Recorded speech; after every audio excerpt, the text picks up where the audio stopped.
இருக்கு. இனி வீட்லயே பானிபூரி செய்யலாம் எல்லாரும். ஆச்சி பானிபூரி கிட். விநாயகன் 102 மாண்புமிகு உறுப்பினர் எஸ்.ஆர். ராஜா மாண்புமிகு பொதுப்பணித்துறை அமைச்சர் அவர்கள். மாண்புமிகு பேரவைத் தலைவர்களே, மாண்புமிகு சட்டமன்ற உறுப்பினர் குறிப்பிடுகிற சாலை தாம்பரம் சோமமங்கலம் நந்தம்பாக்கம் சாலையாகும். இந்த சாலையினுடைய மொத்த நீளம் 9.60 கிலோமீட்டர். இது ஒரு மாவட்ட முக்கிய சாலை, அதாவது எம்டிஆர் சாலை. முதல்ல 1 கிலோமீட்டர் நீளத்திற்கு 4 வழி சாலையாக ஏற்கனவே உள்ளது. மீதமுள்ள 8.60 கிலோமீட்டருக்கு இருவழி தடமாக உள்ளது. இதில் 1.40 கிலோமீட்டருக்கு சாலையில் 4 வழி சாலையாக உரிய போக்குவரத்து செறிவு உள்ளது. ஆனால் சாலையின் வலது பக்கம் வனத்துறை பகுதியாகவும் இடப்பக்கம் குடியிருப்பு பகுதியாகவும் இருக்கிறது. ஆனால் 4 வழி சாலையாக மாற்ற வனத்துறை அனுமதி பெறவும் விரிவான திட்ட அறிக்கையை தயார் செய்யவும் அதன் அடிப்படையில் அந்த பணிகளை பரிசீலனை செய்யப்பட்டுக் கொண்டிருக்கிறது. மீதி உள்ள 7.20 கிலோமீட்டர் சாலை போக்குவரத்து செறிவு அடர்த்தியின் அடிப்படையில் 4 வழி சாலையாக அகலப்படுத்துவதற்கு அரசின் நிதிநிலைக்கு ஏற்ப அந்த முன்னுரிமை அளிக்கப்படும். மாண்புமிகு உறுப்பினர் எஸ்.ஆர். ராஜா. மாண்புமிகு பேரவைத் தலைவர் அவர்களே, நேற்றைய தினம் நகராட்சி மானிய கோரிக்கையில் தாம்பரம் தொகுதிக்கு செம்பாக்கம், செட்லப்பாக்கம், மாடம்பாக்கம் பகுதிக்கு 750 கோடி ரூபாயும், தாம்பரம் மாநகராட்சிக்கு 30 கோடி ரூபாய் நீர் சுத்திகரிப்பு ஆலை அமைப்பதற்கும் எங்களுக்கு உத்தரவிட்ட மாண்புமிகு தமிழக முதலமைச்சர் அவர்களுக்கும் அந்த துறையின் அமைச்சர் அண்ணன் கே. நேரு அவர்களுக்கும் இந்த நேரத்தில் என்னுடைய தாம்பரம் தொகுதி மக்களின் சார்பாக என்னுடைய நன்றி தெரிவித்துக் கொள்கிறேன். தாம்பரம் கிஷ்கிந்தா சாலையை பற்றி மாண்புமிகு கிஷ்கிந்தா சாலையை பற்றி மாண்புமிகு அமைச்சர் அவர்கள் தெளிவான விளக்கத்தை கொடுத்தார்கள். நான் சொல்ல வருவது 2 தொகுதியை சேர்ந்து வருது. தாம்பரம் தொகுதி, ஸ்ரீபெரும்புதூர் தொகுதியை சேர்ந்து வருகிறது. ஆனால் குறிப்பிட்ட சில இடங்களில் மட்டும் சேவாசதன் பள்ளியில் இருந்து 400 அடி சாலை செல்லுகின்ற அந்த குறுகிய ரோடெல்லாம் அகலமாக இருக்குது. அந்த சாலை நீங்களும் ஹைவேஸில் வேலை செய்கிறீங்க, WRDல அந்த வேலை நடைபெறுது. இந்த வேலை முடியும் தருவாயில் இருக்கிறது. அது 2 பேரும் முடித்து விட்டு அந்த சாலை அகலப்படுத்தி செஞ்சால் தாம்பரம் மக்களுக்கு போக்குவரத்துக்கு நன்றாக இருக்கும் என்பதை இந்த நேரத்தில் அடையார் பாப்பான் காலவே அங்கு செல்லுகிறது. அமைச்சர் பதில் வாங்கிடுவோம்.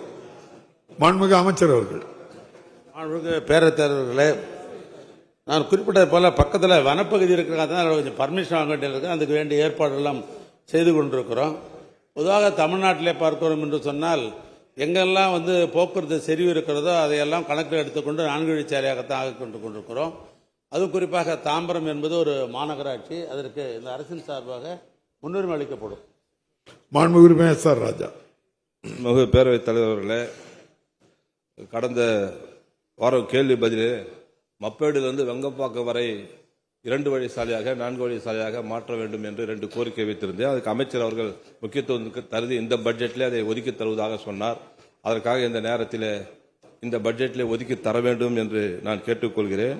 அதுபோல் 2016 110 விதியின் கீழ் முன்னாள் முதலமைச்சர் அவர்கள் முடிச்சூர் சாலையை அகலப்படுத்தினேன் என்று சொன்னார்கள். அதையும் அகலப்படுத்தி தர வேண்டும்.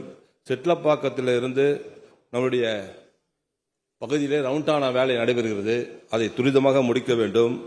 முக்கிய பிரதான சாலையாக இருக்கின்ற வேளச்சேரி சாலை 2 பக்கம் அகலப்படுத்தி கொண்டு பணி நடைபெற்றுக் கொண்டிருக்கிறது. அந்த பணியை துரிதமாக முடித்து தர வேண்டும். அதுபோல ராஜகீழ்பாக்கத்தில் இருந்து மாடம்பாக்கம் வரை 2 பக்கம் சாலை அகலப்படுத்தி பணிகள் நடைபெற்றுக் கொண்டிருக்கிறது. அந்த சாலையும் உடனடியாக முடித்து தர வேண்டும். இந்த நெடுஞ்சாலைத்துறையை பொறுத்தவரை தாம்பரம் பகுதியில் ஈஸ்டர்ன் பைபாஸ் சாலை என்று ஒரு சாலை போடப்பட்டு கொண்டிருக்கிறது. அத்தனை பகுதியிலும் குறிப்பாக சபாநாயகர் ஒரே ஒரு செகண்ட் முக்கிய எல்லா இதில் வேலையே கேட்கல. நான் எல்லா இடத்துலையும் வேலை நடைபெற்றுக் கொண்டிருக்கிறது.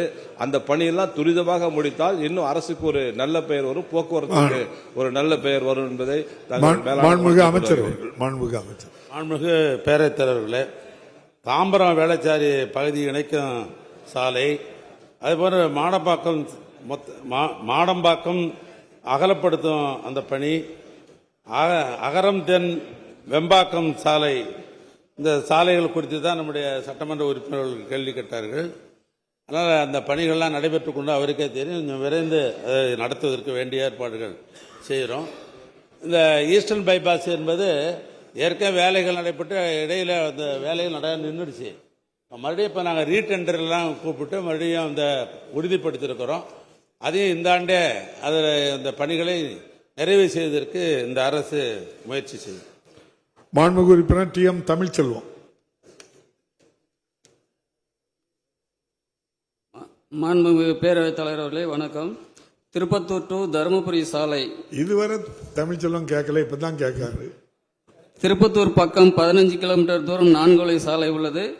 அதேபோல் தருமபுரி அருகிலும் 15 கிலோமீட்டர் 4 வழி சாலை உள்ளது. அதனால் இடையில் உள்ள 30 கிலோமீட்டர் 4 வழி சாலை அமைக்க அரசு முன்வரும் கேட்டு கொள்கிறேன். மாண்புமிகு அமைச்சர் அவர்கள். மாண்புமிகு பேரவைத் தலைவர்களே, வாணியம்பாடி திருப்பத்தூர் இந்த அரூர் சாலை என்பது அது தேசிய நெடுஞ்சாலை. ஏற்கனவே 4 வழிச்சாலையாக போடப்பட்டிருக்கிறது. எஞ்சி இடையிலே இருக்கிறதற்கு அது 4 வழிச்சாலை ஆக்க வேண்டும் என்ற அடிப்படையில் ஏற்கனவே ஒன்றிய அரசாங்கத்துக்கு பல முறை நான் கடிதம் எழுதியிருக்கிறேன், நேரடியாக வலியுறுத்தியும் இருக்கிறேன். அது ஒன்று. இன்னொன்று, திருவண்ணாமலையிலிருந்து அரூர் வழியாக போகிற சாலை ஏற்கனவே 4 வழிச்சாலையாக நாங்கள் ஆக்கின்னு தான் இருக்கிறோம். இப்போ நாங்கள் ஆக்கி கொண்டு தான் இருக்கிறோம். இந்த இடைப்பட்ட பகுதி ஏதோ ஒரு பகுதியில் மட்டும் 4 வழிச்சாலை ஆக்கவில்லை என்று சொல்லுகிறார். அவர் நேரடியாக எனக்கு கடிதம் கொடுத்தா சம்பந்தப்பட்ட கண்காணிப்பு பொருளாளர் அழைத்து அதற்கு இந்த ஆண்டே அது எடுக்கப்படுமா என்று ஆய்வு செய்வதற்கு எனக்கு சரியா இருக்க கடிதம் ஒன்று கொடுங்க. மாண்புமிகு உறுப்பினர் அன்பழகன். மாண்புமிகு பேரவைத் தலைவர்களே, மாண்புமிகு உறுப்பினர் க. அன்பழகன். கும்பகோணம் மக்கள் சார்பில் முதலில் நன்றியை தெரிவித்துக் கொள்கிறேன். நேற்றைய தினம் முதலமைச்சருடைய உத்தரவின்படி கும்பகோணத்திற்கு புதிய பேருந்து நிலையம் அமைத்து கொடுத்திருக்கிற முதலமைச்சருக்கும் அமைச்சருக்கும் என் மனமார்ந்த நன்றியை நான் தெரிவித்துக் கொண்டு, கும்பகோணம் 1989ஆம் ஆண்டு மாண்பிற்கனிய முதலமைச்சர் தலைவர் கலைஞர் இருந்த பொழுது, மாண்பிற்கனிய அண்ணன் கோசிமணி இருந்த பொழுது கும்பகோணத்திற்கு புறவழிச்சாலை கேள்வியை மட்டும் வாங்க. புறவழிச்சாலை வரலாறு வேண்டாம். 3 மகாமகம் முடிய போது ஒரு மகாமகத்திற்கு 12 ஆண்டு, 36 ஆண்டுகளாக இது பாதி தான் முடிந்திருக்கிறது. மீதப்பணி முடியவில்லை. மாண்புமிகு அமைச்சர் அவர்கள் முதலமைச்சருடைய கவனத்துக்கு எடுத்து சென்று தாமதமாக இருக்கிற இந்த பணியை உடனடியாக விரைந்து முடித்து வர இருக்க 28ஆம் தேதி 28ஆம் ஆண்டு மகாமகம் வருகிறது. அதற்குள் இந்த புறவழிச்சாலையை முடித்துக் கொடுப்பார்கள் என்பதை தாங்கள் வாயிலாக விரும்புகிறேன். மாண்புமிகு அமைச்சர். மாண்புமிகு பேரவைத் தலைவர் அவர்களே, அவர் சொன்ன மாதிரி இது மகாமகம் 2 வருஷத்துக்கு ஒரு முறை வர்றது உண்மைதான். அதனால் இந்த புறவழிச்சாலை அமைக்க வேண்டும் என்ற அடிப்படையில் ஏற்கனவே நேரடியாக நானும் நம்முடைய சட்டமன்ற உறுப்பினர் இந்த புறவழிச்சாலை அமைக்க வேண்டும் என்ற அடிப்படையில் நிலையெடுப்பு பணிகள் எல்லாம் மேற்கொள்ளுகிற பொழுது இப்போடைய நாடாளுமன்ற உறுப்பினராக இருக்கிற நம்முடைய அருமையான கல்யாண சுந்தரம் அவர்களும் இவர்களும் நேர்பாடை மறுபடியும் மாற்றணுன்ட்டாங்க. அலைன்மெண்ட்டை மறுபடியும் மாற்றணும்னு சொல்லிட்டாங்க. அந்த அடிப்படையில் இப்போ அலைன்மெண்ட்லாம் மாற்றப்பட்டு இப்போ நிலையெடுப்பு பணிக்கு வேண்டிய பணிகள் எல்லாம் இப்போ ஏற்பட்டு நிதித்துறைக்கு அவைகள் கோப்புகள் போயிருக்கிறது. அது நிதிக்கினுடைய கோப்புகள் அங்கே ஒப்புதல் பெற்று நிலையெடுப்பு பணிகளை எடுத்து இந்த ஆண்டே அந்த பணிகளை துவக்க வேண்டிய ஏற்பாடுகள் செய்யப்பட்டு கொண்டிருக்கிறோம். மாண்புமிகு உறுப்பினர் பாலசுப்ரமணியன். பாலசுப்ரமணியன் இருக்கல இல்லையா? கேட்கலையா? இதுவரை கேட்கல, இப்ப புதுசா கேட்டிருக்கீங்களேன்னு உங்களுக்கு பேரை சொல்லிட்டேன். மாண்புமிகு உறுப்பினர் நயனார் நாகேந்திரன்.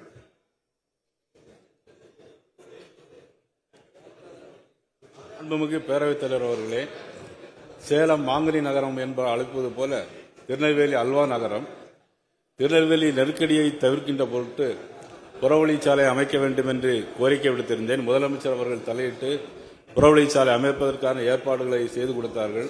அமைச்சர் அவர்களும் அதற்காக நிதி ஒதுக்கி முதல்கட்ட பணி நடைபெற்று கொண்டிருக்கிறது என்று நினைக்கிறேன். அடுத்து எப்பொழுது சீக்கிரம் முடிக்க முடியும் என்பதை மாண்புமிகு அமைச்சரை தங்கள் வாயிலாக கேட்டு அமர்கிறேன். மாண்புமிகு அமைச்சர். மாண்புமிகு பேரவைத் தலைவர்களே, இந்த தென்னக பகுதிக்கு கட்டாயம் முக்கியத்துவம் தர வேண்டும் என்று முதலமைச்சர் அவர்கள் முடிவு செய்து இப்போது தென்னக பகுதியில் இருக்கிற மதுரை, திருநெல்வேலி போன்ற பகுதிகளுக்கு முக்கியத்துவம் தருகிறார்கள். அந்த வகையில் தான் முதல் கட்டமாக இப்போது புறவழிச்சாலை நடைபெற்றுக் கொண்டிருக்கிறது. 2வது கட்டத்திற்கு வேண்டிய புறவழிச்சாலைக்கு நிலையெடுப்பெல்லாம் முடிந்துவிட்டது. இந்த ஆண்டே அந்த பணிகளை துவக்க இருக்கிறோம். மாண்புமிகு உறுப்பினர் பிச்சாண்டி. அதில் உங்கள் அமைச்சர்கிட்டே கேள்வி வருது முழுதும். மாண்புமிகு பேரவைத் தலைவர்களே, என்னுடைய கீழ்பெண்ணாத்தூர் தொகுதியிலே மங்களம் அவலூர்பேட்டை வழியாக வந்தவாசி பகுதிக்கு செல்லக்கூடிய சாலை இருக்கிறது. எங்களுடைய மாவட்டத்தினுடைய தலைமையிடத்துக்கு வருவதற்கு வந்தவாசியில் இருக்கின்றவர்களெல்லாம் வர வேண்டுமானால் அதுதான் முக்கியமான வழி. ஆகவே அந்த வழியை 4 வழி சாலையாக முதலமைச்சர் சாலைகள் திட்டத்திலே செய்ய அரசு முன்வருமா? முதல்வர் சாலை அமைக்கும் திட்டத்தின் கீழம் எக்ஸ்பிரஸ் வேவை எப்படி மத்திய ஒன்றிய அரசு செய்கிறதோ அதுபோல எக்ஸ்பிரஸ் வே அமைப்பதற்கான செயற்குறிப்பு அரசிடம் உள்ளதா என்பதை அறிய விரும்புகிறேன். மாண்புமிகு அமைச்சர். மாண்புமிகு பேரவைத் தலைவர்களே, நம்முடைய சட்டப்பேரவைய துணைத் தலைவர் குறிப்பிட்டதைப் போல அந்த திருவண்ணாமலை மங்கலம் அவலூர்பேட்டை சேத்துப்பட்டு வந்தவாசி என்பது ஒரு முக்கியமான சாலை தான் இந்த சாலை. ஆனால் இப்போ முதல் கட்டமாக திருவண்ணாமலையிலிருந்து பைபாஸ் ரோடு வரை ஏறத்தாழ 3 கிலோமீட்டர் தூரம் அது 4 வழி சாலையாக இந்த ஆண்டே அந்த பணிகளை தொடங்குவது என்று அரசின் சார்பாக முடிவு செய்யப்பட்டு இந்த மாதம் 30ஆம் தேதி அதுக்கு டெண்டர்லாம் கூட கோரப்பட்டிருக்கிறது.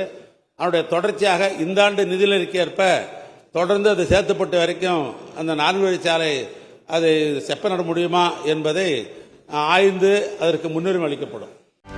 செய்திகளை உடனுக்குடனும் துல்லியமாகவும் தெரிந்து கொள்ள சப்ஸ்கிரைப் பண்ணுங்க.